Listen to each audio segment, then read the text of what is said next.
This is a Big Facts Network exclusive. So you was there that night at the Source Awards when Andre say the South got something to say. Yeah, man. What was it like backstage leading up to that incident? You could just feel the animosity and and the aggressiveness. You know, we came in at a time where hip hop turned aggressive. Yeah. You know what I mean? Like, I think the first era of hip hop, you know, it was New York. It was everything was New York. Then the West Coast came. And then when the 90s came, it was like New York, LA, and the South. We was on some aggressive shit. You know what I mean? Like, everybody was searching for their spot. Everybody was, it was like, it was some real gangster shit. And I feel like, you know, I tell people what's so special about that night. I think that was just the first night that all of us saw all of us in the flesh. Mm-hmm. I think all of us had only watched each other on BET. Before the world knew how deep the dungeon really went. Before the South demanded its respect at the Source Awards. Before funk met raw Southern reality, there was Big Gipp. East Point raised, dungeon family built. Gipp was not just a member of Goodie Mob. He was one of the voices that gave Atlanta its conscience. When he stepped on a track, it was not just bars. It was perspective. It was game. It was soul wrapped in bass. From the early dungeon days to the platinum plaques, Gipp always moved with that quiet authority. He did not chase attention. He commanded it. His cadence was different. His tone was unmistakable. And when he locked in on a verse, you felt the weight of it. He helped lay the foundation for Southern hip-hop to stand tall, not as a trend, but as a movement. Before the industry figured us out, Big Gipp was already speaking for us. This is legacy. This is foundation. This is Big Gipp. Now that's Atlanta culture. Back at you with another episode of Atlanta Coaches Podcast with me, your host, Moss B. Yeah. I got a very, very, very special guest with me today, man. My big brother, Big Gipp. Yeah. What's going good? What's up, partner? I'm good, man. I'm feeling good, man. Atlanta's doing great. The music's doing good. Man, I'm just happy to be alive, man. Here it is again. And man, Goodie Mob getting we getting the Rico Wade Award at the birthday bash this year. So yeah, it feels good to be outside. Man. Okay. Man. That's good shit. That's good shit, man. Since this is the Atlanta Culture Podcast, we got to start out with some Atlanta questions, man. Come on, let's do it. What hospital was you born in? Man, where was I at? I think I was on the north side. Yeah. I think the north side. North side? Yeah, man. Shit, so what school did you attend? Let's start from elementary. Oh, elementary? Yeah, go on up. Oh, man, we talking about Dyson Drive, man, Headland High. We talking middle school, we talking about Paul D. West. Okay. First high school, we talking about Woodland High School. Then I got kicked out of Fulton County Schools. I had to go to Atlanta Public School, fighting in the 9th grade. Then I winded up at Mays. I graduated from Mays in the Atlanta school system. Okay. You a Raider. Yeah. You a goddamn Raider, man. So shit, what hood would you claim if you had to claim a hood? Oh, this East Point. East Point? Yeah, man. Headland and Delow, man. The holy ground. So we're going to take this shit back a little farther, Gipp, man. Yeah. A lot of folks don't know, man, you used to be a graffiti artist, man. Yeah. Out here in the streets, man. Out here playing with Raz and playing with Ray Murray. Ray Murray was the first person to bring graffiti to my neighborhood, man. Like 87, 86, 87, man. He came, and he was the original Five Kings. So, you know, they are the oldest graffiti group crew in the city. If you go like the old MARTA lines going from the city to the West End, you will see like Five Kings, like Oakland City, Catherwood, all the way down there to Stewart. You know what I mean? That was their neighborhood, man. So Yoda was the first person to introduce me to the art of graffiti and of writing on the wall. And it was the first time, like I'm in middle school now, so when Ray first get to my neighborhood, he teaching me how to, you know, when you first get into hip hop, it's breakdancing. You know what I mean? It's trying to learn how to break dance, how to tick, how to wave, do all that. So at the same time, the graffiti goes along with it. you try and draw these little hip hop figures with the Pumas on. You try and learn all this stuff, and that's what I say about. That's what's so special about hip hop is that it started from graffiti, then it went to the dancing, the different types of dancing, then it went to the rap, then the DJ, then the MC. It's so many parts of hip hop that was just being in the fifth and sixth grade at Paul D. West. It was everything to get on the Headland 82 and got your head set, man, and you listen to Eric B. and Rakim, man, first records. Yeah. That was crazy, man. Any of your work still around here? What do you mean? Some of your graffiti work, some of that good tag. I think a lot of my it covered up. left with old Atlanta. Everything got new out here, man, and it got covered up. A lot of the stuff that we was involved with got covered up, man. Once the Olympics came, man, Atlanta changed. Yeah, they put a bike track in East Point. Like a lot of the places that we used to do it at, like they put different things in different situations for the Olympics. So we lost a lot of original art from Atlanta. Yeah, that's tough. That's tough. So let's get to Goodie Mob, man. Where did you originally meet your crew? Man, okay. Of course, now Yoda taught Gippy how to rap. So my first group was with Ray. Okay. So first time we ever performed was on Stewart Avenue, man. We opened up for Sammy Sam. Where was y'all performing on Stewart? Man, right at the top of Stewart, right there at the light, right there where the flea market is. Okay, right there where the McDonald's They used to have they had Big Oomp had a stage. So it was like Oomp Records, and we opened up for Sammy Sam, and man, that was the first time I ever got on the mic. And then me and Cujo, we went to school together. Me, Cujo, and Timo, we was at Maze together. Okay. So we started, doing that kind of stuff then, but it started in my neighborhood. The first person that had a studio in my neighborhood was Joseph Kahn. Okay. And his mom was the one that got me into music. So that was the first studio we had. So Cujo used to come over to the neighborhood and sit with us while we were getting started. And we had a group. Me and Ray was in a group, and it was called 6 Cents. And Cujo used to dance for us. So when we did 6 Cents, during that time, that's when we got the call from Reek, like, yo, Gipp, bring Ray up here to the low. So when I get up to the low, he said, hey man, my sister got these 2 kids coming over here. They say they rap. And them 2 kids were the Outkast. From there, you gotta understand, that's when Reek left the low. That's when he said, okay, I'm gonna get a house in Lakewood. So me and Cujo, of course, now Cujo already, during this time, Cujo had already started the Goodie Mob with Timo.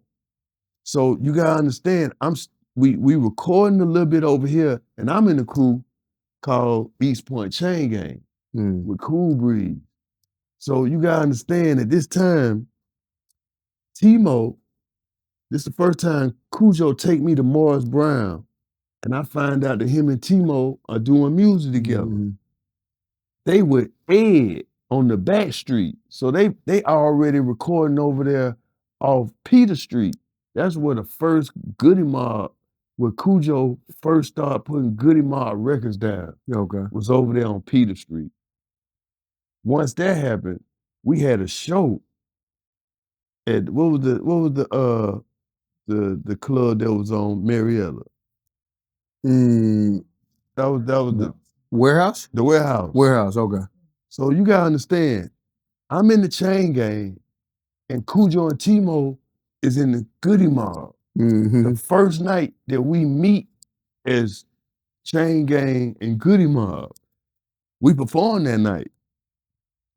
After that night, we just started mixing some of the records together. Like we were still all together as a crew, you know what I mean? So you gotta understand, Cool Breeze still here, you know what I mean? But, Raiden was just now starting on Parental Advisory's album. Got you.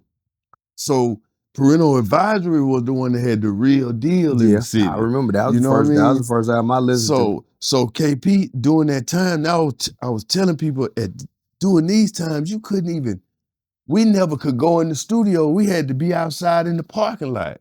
So the whole time Reek then was doing Parental Advisory first album, Goodie Mob was in the parking lot at Doppler, at Boss Town. We'll be in the parking lot the whole time while they working on Parental Advisory. And you got to remember, even on that album, I was the only one that was able to make that album. I was on Dope Stories. And that's when I brought Pimp C and put him on Parental Advisory album. So it was Parental Advisory, Pimp C, and Gipp. At the same time, Outkast was on one of Parental Advisory's remixes. That's how they introduced Outkast, right? Boom, after that, KP them album come out, boom, it's doing. At the same time, Reek them, we really found our place over here in Lakewood. We at the dungeon. We in the game. You know what I mean? KP them already got it going. They moving with Pebbles. And they was like, okay, we're gonna start working on the Outkast album. We started working on the Outkast album. Mind you that we never could record in the dungeon. We could only listen to beats. So Reek would probably have like, Ain't No Thing But a Chicken Wing. That beat probably ran in the dungeon for a month for anybody even had lyrics to it. It just, every day we went over there, that shit was playing. Like, damn, okay. So, boom, we putting the album together. We probably go and perform, Outkast probably performed for LA 2 or 3 times. Like the first time we performed, we went over to Crossover. We met LA them over at the Crossover. They performed, LA was like, nah, they ain't ready.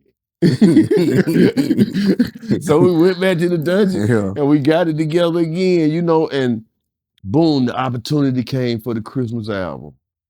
The Christmas album came, I remember we recorded it probably around late November. It came out, Players Ball and pop to probably the next summer. Yeah. The next spring. And that's when they started going on the road.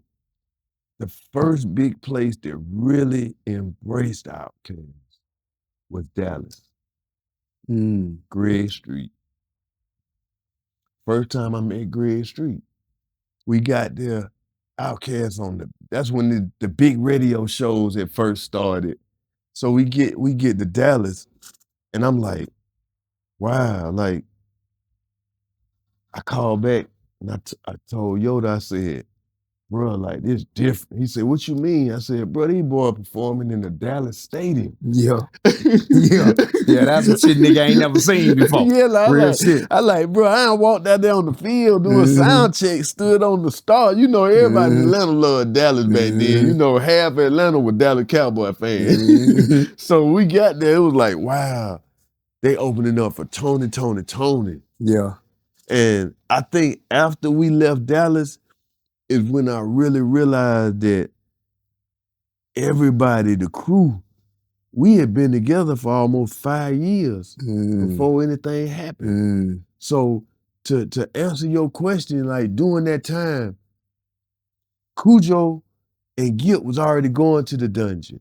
At this time, T-Mo pulling up in the goddamn in the Z. He pulling up. This is the first time, you know, T-Mo pulling up in the Z, and we like, okay, T-Mo, during this time, Cujo still, you know, Trapper King, man. You know, that's the Jack Trapper, man. Yeah. So, you know, one time, Cujo tell me, he's like, hey, Gibby, come over here on pay, man. I'm over here at Glenn Cookhouse. I get to Glenn Cookhouse, and he rapping with some folk. And that's the first time that I see CeeLo. Gotcha. The first time. So you gotta understand, all this happened at different times. And I think CeeLo was probably the last to come. Yeah. You know what I mean? And once he got there, boom, Tron and Dre knew him like, man, like Dre was like, man, I know that nigga from alternative school. So it was funny to hear Dre like, I know CeeLo from alternative school. And I'm like, where y'all was at alternative school? They like over there at College Park, you know, over there on Highway 85. And that's the first time 3 kind of let us know, like, bruh, some of them times I ain't had no bus money. I ain't had no bus fare. I had to pop a collar to get back to the east side. had to run up there and get that collar block to come on back. So you know, like one thing you got to say, I would have to say is that Atlanta though might not know this, but the east side is where all this started. The east side, like, you know, the first tapes we got with Edward J. Know that. And Smurf. Know that. You know what I mean? That's what pulled us off the south side to come to the east side, right, because Candler Road. Once we got those Edward J tapes, it was almost then it was like them Columbia High School talent shows. Yeah. It was like, man, like that's where you saw the dancers, that's where you saw the girls, and that's where I the first time I saw car clubs, the Bug Club, the Scirocco's. They had the rabbits. And the rabbits and the golf. Yeah. So you gotta look, I'm like, oh man, these boys got mixtape, these boys got car culture. Yeah. You know, and then boom, Sharon Showcase. Sharon Showcase, my first club. Hey man, I mean, you talking about a teen club that really reminded me of 112 as a grown person. Yeah, yeah. But this was a teen club. It was Sharon Showcase, and she was just like Magic of Magic City. She was the face of this club. And for her to be a lady, and she knew how to run all these kids from all age, Jelly Bean, Golden Glide, Sparkles, all them kids came to her club, and she knew how to handle all of us. She did. And she had the respect of like our mother. All these hood kids had Miss Sharon say something, you gonna shut up and listen. You gonna shut up and listen. Shut up and listen. And I can't say, man, like Miss Sharon introduced us to the live show of rap, and that was Luke Skywalker. Yeah. The Luke crew, man, I seen Luke Skywalker, Poison Clan, the Gucci crew, anything that came out of Florida at that time came to Sharon Showcase Club. And I think it gave us a insight of what it looked like. And to us, at that time, Luke was Russell Simmons. Yeah. Luke was different. He was different. He was everything. I mean, coming in with the Luke jackets, everything about being a label and being a unit. I think Atlanta learned a lot from that time. And from that time, I got to say, the superheroes at that time, CeeLo, Raheem, Shadi. Yeah, I go with that. It was like going to school in the 10th grade, I heard Raheem on the radio, Eliminator. Eliminator. I'm talking about, and CeeLo was in every hood club, every hood car, every project, cocaine. And Shadi was so special because Shadi had DJ Toont with him. Yeah. And DJ Toont was a hero for my neighborhood. The Greenbrier area, everybody knew DJ Toont from Jelly Bean. If you wanted to go see DJ Toont do his thing, you had to go to Jelly Beans. And I remember the first time Shadi and Toont did an install at the record shop with Theo, right there in front of Greenbrier. Shadi pulled up in what was that, the Super Sound? Super Sound. Super Sound, all right, no? Shadi pulled up in the Dookie Brown Cadillac, sitting on 8s and 4s. On them 8s and 4s, nigga. He made Gipp a fan, bro. Like, he was so dynamic because what was special about Shadi is that you could hear that New York in him. You know what's crazy about that? I don't want to cut you off, but the crazy part was, y'all can hear the New York, but the only thing I can remember being a jit was that one song, Where You Stay? In Atlanta. In Atlanta, where you stay? So that's all I'm like, this is Atlanta representative, nigga. Like. And that's what I meant, because when he rapped, it was Atlanta. But when you heard him talk, it was like, wow, like, Shawty different. No doubt. Shawty different, you know what I mean? And once he explained his history, it was like, man, it made sense. Yeah. That's why you would like that on that album cover, bro. You had that hat and you had it folded in. Yeah. Like that was some up top. Yeah. That was some up top mixed with some man. You know what I mean? Yeah, that's a hard cover too. That's what I say, man. It's just been such a journey with me, man. Like, and all of us were friends and went to school together and raised each other. Yeah. Atlanta culture was different back then, though, bro. It was a little different. We was more close and tight knit. Yeah, and I think it was because of technology too, because back then you couldn't just say no internet. It wasn't no internet. You couldn't say that you were there and you wasn't. And you wasn't there. No, like you couldn't say that. Like you had to go to the warehouse, man, because we can say this too. Everybody who was at the AU at that time brought their flavor. Yeah. You know what I mean? You got to give it to Benny. You got to give it to the Mars, you know, Trauma. Yeah. Like them boys was over there at the AU bringing that New York hip hop down here, bringing that culture down here. So that's where we kind of met with Lil Jon them at the warehouse, with him being with, you know, with Cersei and everybody. It was kind of like, okay, this the college crew. Yeah. You know what I mean? This the college crew of our hip hop neighborhood, you know, a community. And it was like all of us jailed even then. You know what I mean? It was like for Vince them to have a house down in the West End around the corner from, right there on the hill. You know what I mean? It was like they took heed to, okay, how do you boys kind of do their thing? Yeah, they did. They watched. And they were like, okay, Vince and Phillip, get us somewhere to be. Vince went down and got them a crib around the corner from Oomp. Man, and John them. Oomp was right there on MLK. Yep. And Vince was a little farther down, right there on top of the hill. I remember like it was yesterday. So it was kind of like the hood knew Oomp.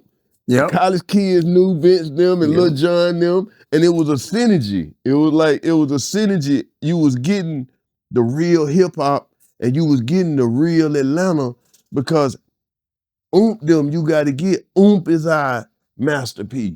Yeah. Because he was the first distributor. You know what I mean? Yeah, he was the first one that put his shit out in the street, had his own record stores all over the city, on the east side, southwest, west side, you know, and DJ Jelly, man, Monte. They gave Atlanta them mixtapes that birthed that Atlanta sound with Baby D. You know what I mean? And it really helped everybody, because if you look at it, everybody at that time was shooting for their own areas, because it was like, what made Goodie Mob smart is our Cujo with Demar Brown. Yeah. T-Mo with Demar Brown. You know what I mean? So I had real college students and gangsters in Goodie Mob. Yeah. So we got the taste of both of them. Yeah, you gotta have both of them to make it work. You gotta have that. That's how you reach to other people. It's a whole nother side you gotta reach. A whole nother side. And I think that the AU, what Oomp did, what Sharon did on the east side, I think it gave Atlanta a well-rounded view of what hip-hop should look like. Can I throw one more in there? During that warehouse time, there was a powerful group. Yes. Them Lyrical Giants. Lyrical Giants. I'm so sorry. Yeah. Yes, sir. Yeah, when I used to come down that warehouse and I used to see him and Baby B and Bazaar up there, I was like, that's when because y'all were older than me, I was like, damn, this is what hip-hop's supposed to look like. Yeah. We all look different. Y'all all look different, for sure. Everybody look different. And I would say that was, I think, one of Atlanta's advantages is that everybody wanted to be them. Didn't nobody, because you know, when you say Lyrical Giants and Bone Crusher, I mean, like, that was unique. It was. Like them two dudes on the stage together, they were the big Outkast if you look at it at that time. Like they were unique, they were hip hop, and they were drawing outside of the colors just because of the way Bone and him delivered they raps. It was just always with confidence and with also a vision of knowing that, bro, you might not understand it now, but you gonna get it later. Yeah. Just hold on, you'll see. So I do feel like, and I think one thing that a lot of us miss sometimes is the contributions that so many from the AU brought. Yeah, I agree. And helped Atlanta cultivate and understand even better hip hop from a New York standpoint. Yeah, they brought their own thing in, and we adjusted to their thing, and they adjusted to ours. And it mixed. At that time, it mixed.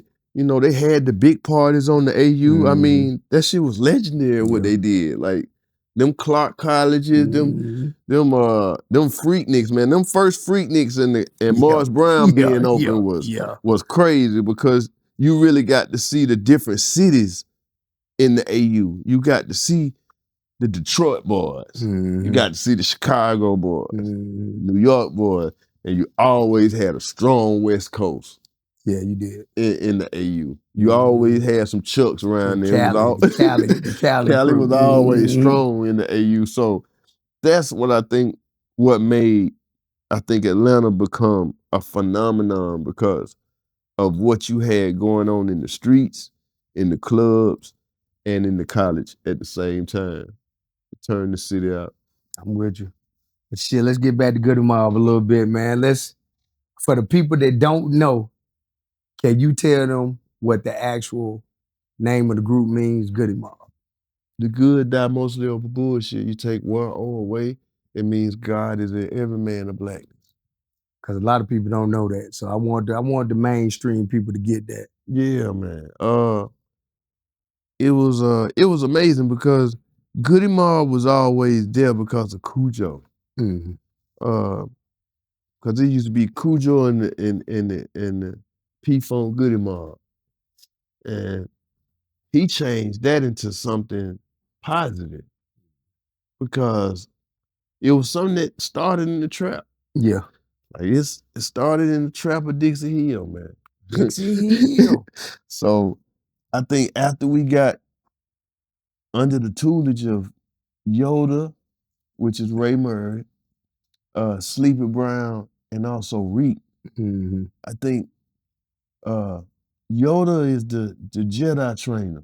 He the one that's gonna sit with you and find your style, like until you stick right there. You know what I mean? And Rico is the battery in the engine. Gotcha. He the motherfuckers, man, we gonna beat everybody and whoop everything standing. Sleepy, man, him and Marquez, that's the melody. Yeah. You know what I mean? That's the melody, man. And I think being in the house and under those three type of producers' tutelage, it made us want to be better than what we thought we were. Gotcha. So look, y'all first single out the door, man, it hit Cell Therapy. Yeah. Take me through that journey and tell me what was the inspiration to make that song. Amazing record. We had recorded the whole album. We recorded damn near 85% of the album at Curtis Mayfield's personal home studio. I didn't know that. Gotcha. Yeah, we performed a lot of that stuff, like the first stuff like Blood and a lot of the first stuff on the album. We recorded that at Curton. And then once we got down to the last of the album, when Reek started mixing, we moved over to Bosstown. And Reek was like, man, the album ain't done yet. We still got 2 more we gotta do. Cujo and Reek, man, they went one night and Reek called me, man, like, as you see the order of the song, is the order how people heard it. Like it started with Reek and Cujo. So the hook and Cujo the first verse. Second person that came in, Timo. Third person, CeeLo. Then Gipp. if you just think about the order of it, it was like Joe, Shawty, Timo, Gipp. That's how we heard it. Mm-hmm. So when Gipp came into the studio at Bosstown, all three of them was already down. I was just like, wow. I knew where we had got it from because Reek them was also doing some TLC remixes in DARP at the same time. Okay. So during that time, Dallas had, Busta Rhymes in there. So Busta gave Rube a book. Mm-hmm. You know what I mean? He brought that book, Behold of the Pale Horse. Behold, we read that that's book, and Reek them found that beat. And from that book, we all came up with our verses. And man, we didn't know how that record was gonna hit because everybody was tripping because everybody was thinking Goodie Mob was gonna sound something close to Outkast. Yeah. And so you gotta understand, Outkast's first single being Players Ball, our first single being Cell Therapy. Two totally different, two different ends of the spectrum. Totally different records. Yeah. So it was like when our record hit, it was like, wow. Like from our side, it was like, damn, you can be smart and still be win. yeah. You know what I mean? Yeah. That's what we really came out of that with, feeling like, damn, we can write smart raps. We ain't gotta be a certain way. We can write for this crowd. Yeah. And it felt like that because we instantly was loved by the college kids. Mm-hmm. The first time we went out of town, we went to Mississippi. The person that brought us was David Banner. Yeah. He was the president of the school situation of bringing talent. So meeting people like David Banner early and knowing that it sparked and made them feel a certain type of way. Yeah. It incentivized us to go that way then. So that's gonna go to my next question. So I know me and you, I didn't know this until recently. Me and you probably got the same, like our favorite rapper. My favorite rapper is Chuck D. Yes. I grew up on Public Enemy. Yes. So the next question is, what made y'all talk about that kind of subject matter? Because we knew Chuck D and them up north, they were doing that kind of stuff. You had your X-Clan. But like you were saying, right here in the South, we didn't know that we could win on that same subject matter. Yes. So what made y'all get into it and be like, you know what? Let's go this way. When you hear us rap like that, know that's Yoda. Yoda has always been about smart, intellect. And when Yoda first started trying to teach me how to rap, the first records he pulled out for me was like Poor Righteous Teachers, everything that was very, very precise. The gods and the earths. You know what I mean? So I'm always bound to that because that's the way he taught me. So I think that I can remember the first time I heard A Rebel Without a Pause. Like, to me, Public Enemy, my 98 Oldsmobile, like everything about them was street, but still revolutionary. No doubt. No doubt. I think that what really turned me out was my first job was at Red Lobster on Campbellton Road. And I'm washing dishes. And I'm just listening all day to Public Enemy. And one of the dudes just said, "Hey, bro, you like them?" I was like, "Yeah." He said, "Professor Griff, my little brother." And I was like, damn. His name was Mike. And he said, Public Enemy coming on they coming on tour. I mean, it was Public Enemy, or LL Cool J, Rakim. That whole tour came. And he said, "I'm gonna introduce you to my brother." And I remember he took Gippy to the Omni. I'm backstage waiting for Public Enemy and everything. And bro, Chuck D pulled up in the cab, bro, Mm-hmm. and jumped out. And from there, I was just like, that's what I want to be. Yeah. Yeah, man, like having cell therapy and it impact the way it did, man, it took Goodie Mob on a different journey because, of course, we was in New York. We was never on the radio in New York. We was always on college radio Mm-hmm. and in the clubs, in the late night clubs in New York, in the hip hop clubs, and on the West. You know, during that time, man, you know, that's when you really had to get out and meet the people to sell records. So our first times in the West, we was in, you know, Jordan Downs. We in the 60s. We in the 20s. We all over LA. And that's when you really had to go into the actual neighborhoods. And that was the first time I met Corrupt and Daz. Mm-hmm.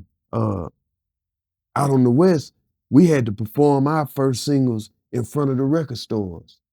So yeah, because they didn't know it. They didn't know it. So just imagine that we brand new, just like Daz and Corrupt. Like a lot of the people, they heard our voices, but back then they hadn't seen them. They didn't know who y'all were. We know a Corrupt sound, we know Daz, but we ain't seen them. So just imagine we was at my OG Big A. That was Big A, man. He an OG out there on the West Coast, man. Do a lot for independent artists. And we performed at his store. And that was the first time that we got a taste of that LA game, baby. What the hell happened? You know what I mean? Like you gotta understand, when you say Goodie Mob and that B on the end. Yeah. No, they don't take kindly. We instantly bloods, regardless. And Daz and Corrupt from Long Beach, they already Crips. They already know what it is. But you know, like us doing cell therapy in front of that crowd, they were kind of like, okay, you know what I mean? Until it got to Gipp, and it was like, you know how my birth start. And it was like, cuz. Yeah. But it was like, okay, we gonna let y'all slide with that. Y'all from Atlanta, y'all talk like that. Okay, y'all. But then watching Corrupt and Daz go out there, boy, that shit turned into LA. Yeah. You know, that's when it was, hey, Crip, man, Crip. And that's when I was like, damn, Crips don't like Crips. Like, I didn't know. You know, this depending on where you're from. This is when I learned, like, okay, it's different. Like, you could be a Crip, but they don't mean they friends. Yeah. So that's when we, you know, as far as the music, but one thing it did, it was like some of the OGs would be like, yo, Gipp, we fuck with y'all, bro, because y'all like pop, bro. Y'all put the God in it. You know, as long as y'all put the God in it. As long as y'all put the God in it, man, we ride with you. Yeah. You know what I mean? And that's what I learned, like, wow, like the smart, you know, the Crips with the G's, you know, they kind of like, I can hear y'all trying to work your way out of it. As long as you got God in your music, we can respect that. And that's when I knew that cell therapy was the perfect and the only single that Goodie Mob could have came with. Yeah. To start it off. So do you think the music that y'all made back then is still relevant today, that same message? It's even more relevant today because everything we spoke about in that song is our daily life now. You know, during that time, Atlanta didn't have cameras everywhere. Yeah. It was old Atlanta. I tell people a lot of times, like back then, bro, like, well, they get off on you quick. Cause all we had to do was look and see if the police was anywhere. No, that's real shit.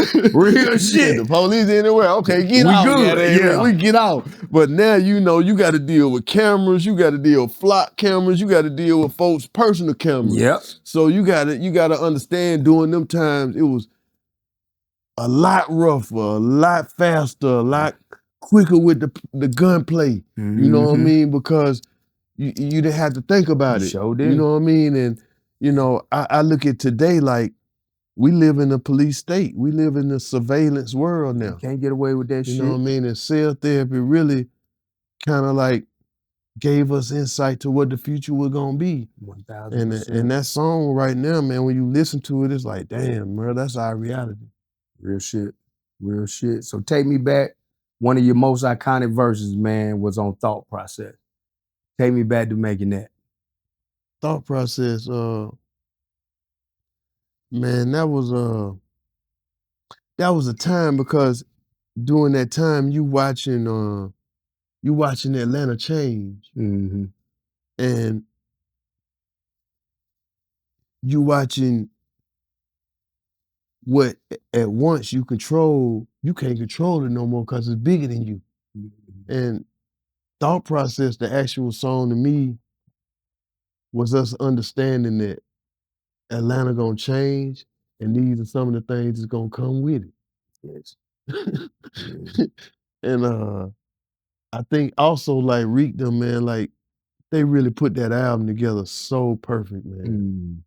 The same way they put Outkast's first album together, man. They were you like what's so dope about Thought Process is that Thought Process, what we recorded the song, what we started with, Mm-hmm. that wasn't what we ended with. It Mm-hmm. was kind of like Yoda and Reek them always had a thing was they'll let us go in there and record the song. Then the next time we hear it, it's a whole nother song. It'd be something else. It'd be a whole new beat, everything. So Mm-hmm. just imagine that it was one way, and then when 3 put his verse on the beginning of it, oh man, them niggas went back in there and changed the beat all over again. So when we heard it in mixing, it was just like, wow, like 3 killed it. Speaking of 3, what made him jump on it? That beat. Mm-hmm. That he heard the beat that you heard. Got you. Like he heard what you heard, Mm-hmm. and then he was like, oh, let me get on that. So you gotta imagine, like, we didn't even know he was on the record until Reek done played it. We heard a new beat and a new verse from 3. We like, yo! So the excitement for that record was like, wow, man, like, Organized took us through 3 different phases with that shit, man. Like the first raw beat, then the new beat, and then hit us with the 3000 verse, man. It was just like, wow. Yeah, the way that started the album off, it was like, that you couldn't have asked for nothing better than that. You know, Yeah. and then at the same time, the last 2 songs we did on the album was Cell Therapy and Dirty South. mm. So you gotta realize that one day when he said, hey, Gibby, come up here, boy, breathe, just put something down. We like, huh? Mm. And man, got up there and heard that Dirty South, bro. Yeah, that had to sit in the choke. And I was just like, wow, boy, Breed killed that shit. No. Okay. Cause you know he dropped 2 verses. So me and Big was already behind the 8 ball. yeah. You had to come with it.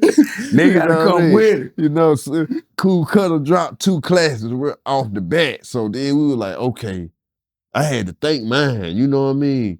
Big went in there and killed his off top. He was fresh off his album, so he was they were gearing up for the second album, so he was already like, ooh, that me. You know what I mean? And said that, I mean, Dirty South, that was the last record of Soul Food. Man, while we on that subject, man, take me through that Dirty South, man. How that was put together too. Dirty South was basically Reek knowing that Cool Breeze was East Point greatest hit. Yeah, Cool Breeze. That's us being us being that first time that Rico took 3000 to a real studio session was Chain Gang. That was the first group, y'all first group. Gotcha. Our first group. So me and Breeze always stood out. Yeah. And I think that once we had the opportunity to put him in the game, he came over that Dirty South, man. And Cool Breeze is the author. Of the word Dirty South. He's the author of that. So you gotta understand, for me, like, hey man, for me, I got to come in the game with Cujo. I graduated with Cujo and Timo. I came up with Cool Breeze and Rick and E Point. Yeah. It was a family affair once Breeze was on the album to me. I'm gonna tell you what I liked about that thought process, man. It's your attention to detail in your verse. When you said, "Got me by the loose of my pants while the traffic passed me by," Yeah. and every nigga that's ever been locked up know when the police got you, they got that finger right there on they that got dog. that belt loop. Man, you're going down. Boy, you're going down, man. Like that shit. I was like, oh, this nigga been there for real. You know what I'm saying? Like that little attention to detail was like, oh yeah, man, get my favorite. Yeah, man. That's my favorite. Man, them nights coming out of Sharon Showcase, man. trying to get back west. Trying to get back to the south side. hey, man, we getting pulled over by that east side, man. Yeah, they ain't playing out there either. They running it on Gresham. Boy, you better hurry up and get on 20. Yeah, I mean, we used to be like, hey, you think we ought to just go across the street and just chill at Boogaloo, so goddamn wait till the police. Bigelow's over there, Bigelow. Mm-hmm. Go over there, chill with the old folks. See, we can wait till they get out of here shopping. Let me tell you the funny part about that. You know who the DJ over there now? Shadi, you already know. You already know, OG, man. I pulled up on him one night, caught me a goddamn plate of them greasy chicken wings, man. Yeah. With them good fish plates. One thing about it though, everybody go up in there, been going in there 20 years. Man, the same niggas. The same old niggas, nigga. Look, something gotta be good in the food, keeping them around that long. But speaking of Outkast, man, how important was they for being featured on the first album of your career? It was everything. It was everything because we was on their first album. Mm-hmm. And Reek made sure that by putting us both on our both first album, they joined us at the hip. Yep. Off the top, man. Like, and if y'all look at it, if you ever play our albums back to back, you can see that they always bounced off us. They bounced off us, we bounced off them. You know what I mean? It was always great to hear, what they came up with. Big was on fire, they second album. Like, you know what I mean? You was just on fire. You coming with the hooks, man. Like, that was Reek thing, man. Like, the hook is very, very important. Yes. The hook is very important. And Reek always made sure, man, like, let's make sure we got clean hooks and we got strong hooks. And I think that was a thing that really helped Outkast and Goodie Mob become the national superstars. So what was the vision when y'all was making that Soul Food album? The vision was to have an album as close to the Chronic as we could. I like that. I like that. The Chronic, I think the Chronic during that time was the greatest. It was the greatest hip hop record you had ever heard. Breaks, beats, hooks, like Dre killed it. And one thing we learned was sound. And another thing we learned is you ain't gotta have a lot of shit going on for something to be jammed. No, you don't. It seemed like Dr. Dre just mastered the art, and I gotta put Daz in there too. They mastered the art of using 2 and 3 sounds or 4 sounds and making that shit jamming. And that's when we started paying attention to how it's mixed. And not overproducing. You know what I mean? And I think that's what we learned from the Chronic turned us up. Yeah. We wanted to have something that was as phenomenal as the Chronic. That's funny you said that about mixing because people don't know how good Dr. Dre is at mixing. Yes. He might be one of the best mixers ever because I clean and clear. Yes. He don't get his props for that. But that's another subject. But so Soul Food is one of the top 10 hip hop songs ever. So tell me, man, what inspired the song? The song was just our culture. That song there was like the mirror of Atlanta to me because, like before the Olympics came, it was all about our heroes. Mr. V, Figure 8, Marco, you know what I mean? it was about that kind of culture, and that culture always came with what you eat. Yeah. What you eating on, after you know the club. what I mean? Like, what you eating on know. after the club. And I think that soul food, it really, the song actually just it reminded us how we really grew up. Like, we didn't grow up on fast food. We probably started getting fast food probably in late middle school. We started seeing, McDonald's. Daddy might drop some McDonald's out for lunch or something. It was a big thing for a kid to have goddamn some McDonald's. Super big thing, nigga. You come in with that McDonald's and lunch, you the man, nigga. It was like them times, like fast food really started when we were, going out, started leaving middle school to go to high school. So during that time and that actual song, it also reminded me of the time when it wasn't no going out. It was like mama cooking, big mama cooking. Served at this time. You only get this amount. You miss the plate, you gotta wait till tomorrow. It was them times. And then me, especially getting dropped off in the country during them times, like I'm down in Rockmart, Georgia. I'm in the mountains. I'm down there by Cedartown, Carterville. I'm deep in the woods. So during them times, like, it was about soul food. It was about that one time, them times where you get something to eat.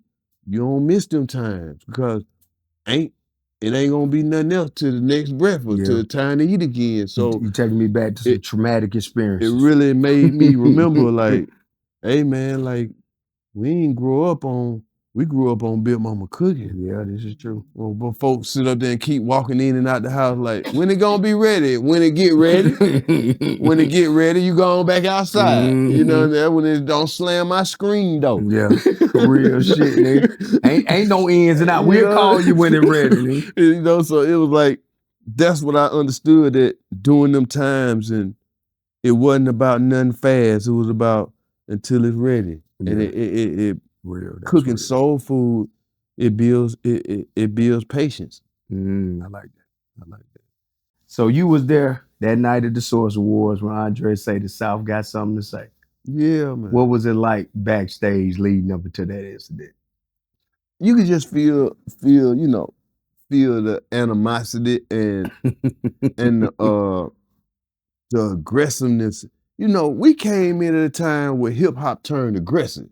Yeah. You know what I mean? Like, I think the first era of hip hop, it was New York. It was everything was New York. Then the West Coast came. And then when the 90s came, it was like New York, LA, and the South. We was on some aggressive shit. Yeah. You know what I mean? Like, everybody was searching for their spot. Everybody was, it was like, it was some real gangster shit. And I feel like, I tell people what's so special about that night. I think that was just the first night that all of us saw all of us in the flesh. I think all of us had only watched each other on BET. Like, okay. Now everybody's in the same building. You know what I mean? Like, you watch it, you like, man, the first Wu-Tang video was so hard and dark, but it made you look at it like, look at all the characters with them. You know what I mean? And then it was like, everything about, what we saw at that time, like Black Moon, you know what I mean? Buckshot shouted them, like, everything was about crews. Yeah, it was. And it was about, we the best, goddamn it. Yeah. You know what I mean? Yeah. We the goddamn best, man. You know what I mean? And it was like, that's what everybody walked into them buildings and to that Source Award with, because I think, we also got to say that the Source itself, man, Benzino, man, him and Dave West, man, that one piece really helped hip hop turn into a phenomenon too. Without Benzino and Dave Mays, man, creating the Source, I agree. I think that you don't know where hip hop might have landed, but because it was like everybody didn't get to go to BET Summit. You know what I mean? You had to be a certain kind of group to be on BET at that time. And I think the Source gave the streets of hip hop a real stage. You know what I mean? And, you know, it was just the first time we saw each other in the flesh. And I think it was amazing to be able to see that actual show, because I think Death Row set the precedence that night. Like when they started that show in them cages, bruh, it was like, woo, look at Corrupt, look at Dan, look at Rage, Jesus. Like Sam Snead, goddamn, they're killing these out here. And you seeing Dr. Dre, like all of us, like that was our first time seeing Dr. Dre in person. Like, you know, like, and that was funny because even when we used to go to LA all the time, like we used to be at La Montrose. So Snoop used to come and see Cujo and T. I ain't even know, like at that time, you know, and you know, Corrupt used to be over there with Foxy, you know what I mean? It was just so much that was going on during that time. We were still in the game together, but I think after the Source Awards is when we really started seeing each other more. You know what I mean? And understanding, you know, who everybody was. Because you gotta understand, man, like DJ Quick, when Quick was on stage doing his verse, shit, he was looking right at us with the red rag. We didn't know what was going on. Then we turned around, 8 was sitting right behind us. We was like, damn. Y'all right in the thick of everything. We right in the thick of this shit, you know what I mean? Like, and it was nothing but the 4 Goodie Mob members and the 2 Outkast and Shanti Doss. So you got, we in that one, we 6 deep with a girl. A long way from home, too. Yeah, everybody else was G'd up, man. I'm talking about Wu-Tang might have had 100 deep back there, man. Like Death Row was deep, you know what I mean? So Bad Boy was deep, you know what I mean? But we was kind of shouting Mac, you know what I mean? But that night was when we was like, damn, like this shit a lot more aggressive than we thought, you know?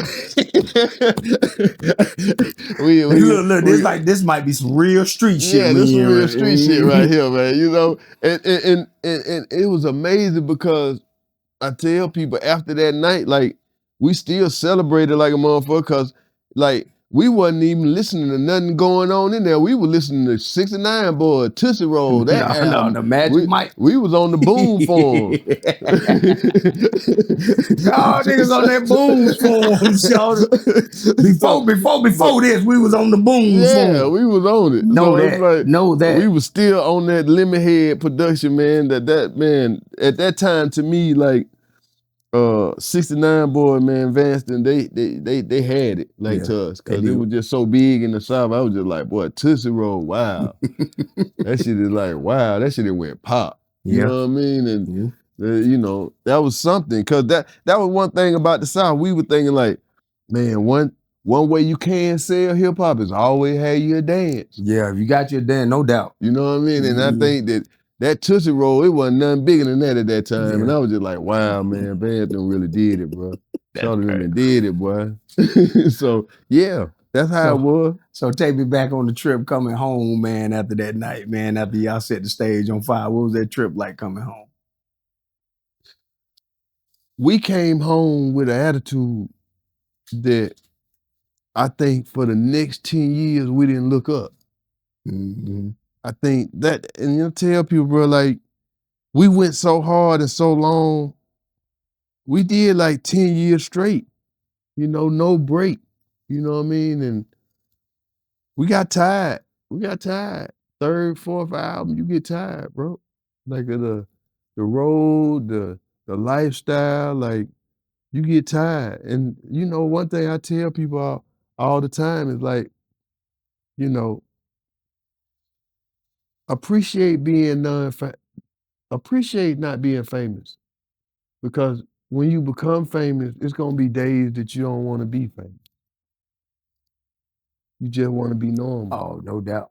You know what I mean? No and doubt. I think it's so many times, because, you know, like artists, a lot of times, you know, we are best when we could come around, see what's going on, and be able to articulate it in writing.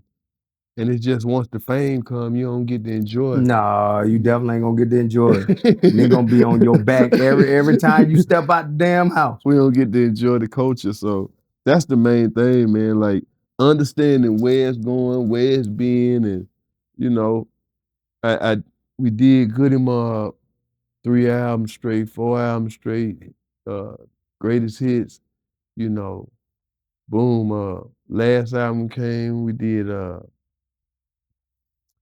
what our last it was 3 albums, boom. Still Standing though, I think was our perfect album. Still Standing was my favorite album out of Goodie Mob. Because I feel like that's the album where we figured out who we were. Gotcha. And we ain't think about we ain't have to think it was about on autopilot. Yeah, like we ain't have to think about it. It was like Reek them had By a beat. this time, y'all done figured it out. Y'all got one album up under your belt. Now you like, we grown, we can do this. This is what we do. It's what we do. Mm-hmm. So that time was great, man. Just once we got to the White House, when we left Lakewood and we got to the new house on Adams, that's when we started seeing, you know, everything that comes with being successful in music. But and still being happy because all us still together. Like that's the greatest thing I think Reek did for us, is made us understand that family is first. And as long as you got family, man, you can beat most situations. And I think, man, for a career, man, as far as us, you know, Dre and Big, for them going into the Rock and Roll Hall of Fame, like for me personally, I was like, shit, we did it. Yeah. You know, being on stage with them in that moment, it was like, we went from the Source Award stage to telling the world the South got something to say, to reaching Los Angeles for the Rock and Roll Hall of Fame. And Dre saying, man, special things happen in small places. Yeah, like that was just like, shit, Reek, we did it. So that kind of answers my question. I was gonna ask you what made that moment so important when y'all had that moment at the Source Award, but you kind of brought it full circle with that. Because I was standing in the same place. Mm-hmm. I was standing in the same place. Then, but I'm gonna ask you this. Later on, you branched off and you did your own thing, man. You came with a classic grill. Yeah, I did. Tell us how that came together. How that came about, man. Man, I'm on the run from the police, man. You know, I'm in Los Angeles. I meet Ali. Ali take me to Nelly. We did 3 songs that night. Nelly was like, shit, you staying with us, Gipp. Man, we went on the road, man. I was on Sweatsuit. That sold 8 million. Man, then we did like a Dirty NT compilation. That went gold. Then we in Atlanta. We on the road. You know, we hanging out, kicking it with Paul Wall and shit. And Nelly called JD. JD like, yo, Nelly go to the studio. He called me and Ali in the morning. Like, yo, I'm about to fly Paul Wall in. We doing this record. I'm like, okay, cool. We had already been, you know, throwing shit on the bus. We just going stuff, throwing shit back and forth. And Mo was like, nah, I think I got it. Mo went and laid his verse. JD did the beat. Flew goddamn Paul Wall into Atlanta. He knocked his verse out. And they called me and Leezy last and was like, shit, y'all go to Southside, man, put your verse down, man. We holler at y'all in a minute. Me and Lee in the studio by ourselves. Them niggas gone. They already like, we got a hit. They already knew. Yeah, Nelly got that. JD already knew. Them motherfucking hit. They gone. They leave. Me and Leezy get in there, man. As soon as I heard the beat, I was like, shh, turn the mic on. Easy money. Man, and boom, man, that record, to watch that record blow up and sell, what, 7, 8, 9 million records? God damn. I was just like, wow, like, damn. You know what I mean? We did it again. You know what I mean? We doing award shows everywhere, man. I went around the world with Nelly, man. I'm in all kind of countries with Nelly. Man, we, you know, so my career started all over again. It did. With the Dirty NT era, you know what I mean? And I had a blast, bro. Like jumper cables to a battery. Yeah, bro. Got a new deal at Universal. Me and Leezy, we put that record out. That did 250,000. Man, like, and then it was like, shoot, what's next? You know, boom. I get a call. Next thing I know, man, my little bro called me. CeeLo called me like, yo, Gibby, come holler at me. He had just did Nas Barkley. That was success. He about to go into doing his solo album and shit, boom. Start working on CeeLo's solo album and boom, he blow up with Fuck You and shit, man. Yeah. We gone again, man. We over. Look, I got to tell the people this since we on that subject of the grills. So I got to tell the people out there. So at the time I was with Gangsta Boo, right? And so she was really good friends with Gipp's wife at the time, Joy. Yep. So like Lola would go over there to Gipp house all the time and be with Joy. And so one day I was like, she's like, come on through. We got to goddamn do something. So I come through. It's me and Gipp. So, you know, I got my eddies. He got his eddies. He's like, man, I'm about to go up here and get my grill switched out. Ride with me. I said, cool. Gipp, we jumped off in the Cadillac. We rolled up the Eddie. Eddie, he said, I said, how much? He said, nigga, you ain't Gipp. Nigga, you ain't got to pay me, nigga. We gonna switch out your grill whenever you want to switch out. I was like, cool. Yeah. So with me and Gippy, we get the grill switched out. From that point on, Eddie always flip my goals for me. Right. So the next question I want to ask you, do you think you don't get the notoriety for putting gold teeth on the market like that you did out here in the game? Because after that, everybody was rocking grill. Yeah. You know what, man? I really don't. A lot of this shit comes with, you know, what people think. I think that I've always got what I'm supposed to get from my city. I got you. You know what I mean? Like, I never set out to say that I wanted to be the best, number one. I never gave a damn about none of that shit. I just wanted motherfuckers to know that we were authentic and we represented Atlanta. And as long as I got the love in Atlanta, I never cared about. Well, this is what I'm gonna do. I'm gonna give the goddamn props, nigga. He the reason why him and CeeLo and them songs why the grills caught fire. Yeah. They caught fire. They caught fire. They caught fire. Everybody and their mama wanted to have a grill after that. Nigga. I'm talking about mamas, grandmamas, little babies, dogs. Everybody had a goddamn grill in their mouth. Hell, you talking about? Shit. And there was a time for me, but you know, just like anything, man, my life has always been about continuing to flow with what's going on. That's why I'm always a lot ahead of people when I get into it, people don't really know about it. It take them a while to catch up. So let me ask you this. With CeeLo going, of course you went solo. With CeeLo going solo, how did all this impact the group? Well, at that time, it stopped a lot of flow for everybody. You know what I mean? It made everybody have to readjust to how they was gonna move. You know, of course, Gipp always had so much going on because I was always on 666 album. Yeah, I'm always on all Pimp C and Bun albums. So I always had things and other things going on where I could survive, you know, without Goodie Mob. But I think that it was a time period where, you know, Cujo had to reevaluate. Yeah. You know what I mean? Timo also reevaluated. You know what I mean? And, you know, it would have been a Goodie Mob album a lot sooner. I was going to ask you, why did it take 15 years? It was just that when we started to do it, I mean, so happened while we in the studio, Danger Mouse sent Lo some records. And shout out to Brian Burton. We grew up together, Danger Mouse. Yeah, he we over in the studio. Started go in and do crazy. Straight down, send it back. And then we wake up in the morning, he was like, shit, Gipp, I gotta go to London. Shit, I ain't see CeeLo for 5 years. C was out after that, goddamn. C was out, nigga. Yeah, it was like, Nas Barkley really blew up and became a phenomenon, man. Like no other. And, you know, like he all, you know, like it was always said, man, you like, first time you heard Goodie Mob, you heard him singing. Yeah.